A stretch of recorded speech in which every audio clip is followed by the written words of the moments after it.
The world first heard whispers and then bold declarations. A new canal, a colossal project, was to be carved through the heart of Nicaragua. It was a vision of breathtaking scale, backed by Chinese ambition and $50 billion. In 2013, the Nicaraguan government granted a 50-year concession to a Hong Kong-based company.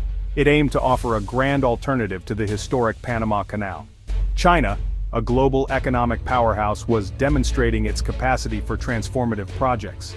The Nicaraguan Interoceanic Canal was designed to be longer, wider, and deeper than its Panamanian counterpart. The project became a symbol of China's rising influence in Latin America.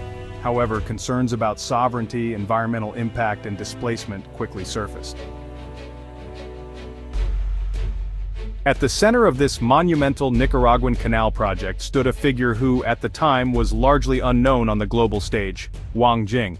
He was the chairman and CEO of the HKND Group. The Hong Kong-based company awarded the exclusive concession to build and operate the canal. Wang, a Chinese telecom entrepreneur, presented himself with an air of quiet confidence and immense ambition. He spoke of the canal not merely as a business venture but as a historic undertaking that would benefit Nicaragua and enhance global trade. Despite these assurances, details about the precise sources of his funding remained opaque, leading to persistent questions and speculation about the true backers of this colossal enterprise. Wang confidently stated that the canal would be operational within 5 years of construction starting, a remarkably ambitious timeline for such a complex undertaking.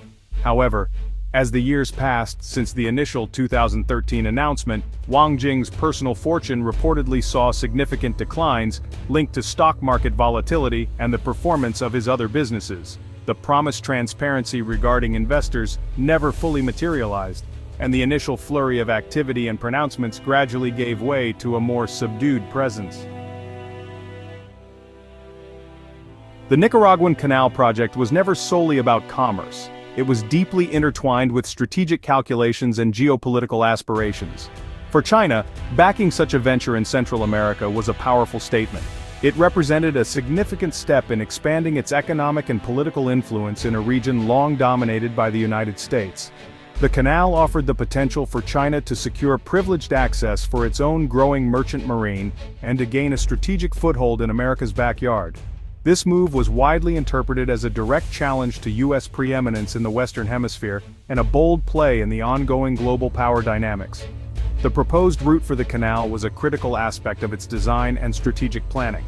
It was planned to traverse Nicaragua from the Atlantic coast to the Pacific, passing through Lake Nicaragua. This route was chosen to accommodate larger vessels than the Panama Canal, even after its expansion.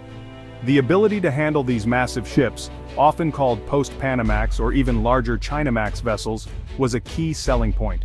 The canal promised to reduce transit times and costs for certain routes, potentially redrawing established maritime trade maps. Section 4. The weight of reality, hurdles, delays, and fading momentum. Despite the grand pronouncements and initial flurry of activity, the Nicaraguan Canal project soon encountered a formidable array of obstacles. From the outset, environmental concerns loomed large. The plan to dredge a channel through Lake Nicaragua, a vital freshwater resource and unique ecosystem, sparked outrage among scientists and environmental activists both locally and internationally. They warned of irreversible damage to biodiversity, water quality, and the livelihoods of communities dependent on the lake. Beyond the environmental challenges, the issue of land expropriation proved to be a major source of conflict and social unrest. The proposed canal route would displace tens of thousands of people, including indigenous communities with ancestral land rights. Financial questions also persistently dogged the project. The $50 billion price tag was enormous, and concrete evidence of secured funding remained elusive. As the years ticked by from the 2013 agreement, the promised start of major construction repeatedly failed to materialize.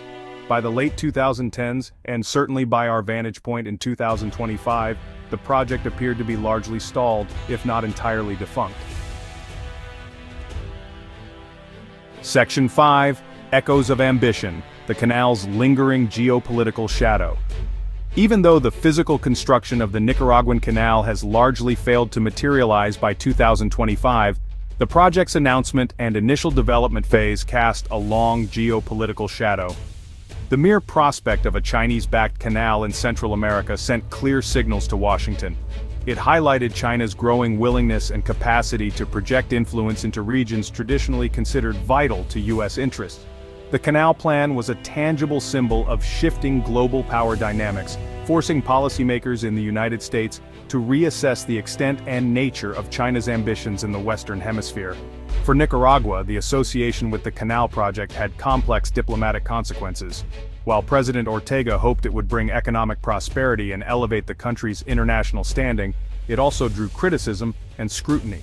The government's handling of land rights, environmental concerns, and democratic processes came under fire, partly fueled by the controversies surrounding the canal.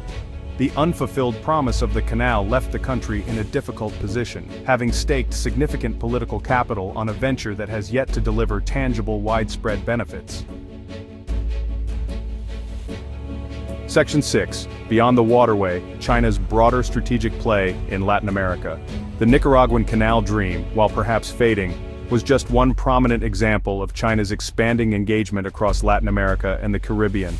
Over the past 2 decades, China has systematically deepened its economic, diplomatic, and to some extent, cultural ties throughout the region. This engagement extends far beyond a single infrastructure project. It encompasses massive trade relationships, significant investments in sectors like energy and mining, and participation in regional development initiatives. China has become a crucial economic partner for many Latin American nations, offering an alternative to traditional financial sources and markets, particularly those linked to the United States and Europe. Many countries in the region have eagerly welcomed Chinese investment and partnership, seeing it as an opportunity to fuel economic growth and address infrastructure deficits. Nations like Argentina and Colombia, for instance, have explored or formally joined China's Belt and Road Initiative.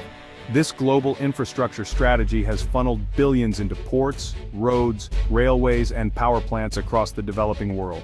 For Latin American participants, the Belt and Road Initiative offers the promise of modernized infrastructure and better integration into global value chains. Lessons from a colossal undertaking. As of 2025, the Nicaraguan Canal project remains an unfulfilled ambition. Its story offers valuable lessons about mega projects in the 21st century. It underscores the importance of transparency, environmental and social safeguards, and community engagement. The lack of these elements led to opposition and skepticism. Future endeavors must prioritize these aspects for legitimacy and sustainable outcomes.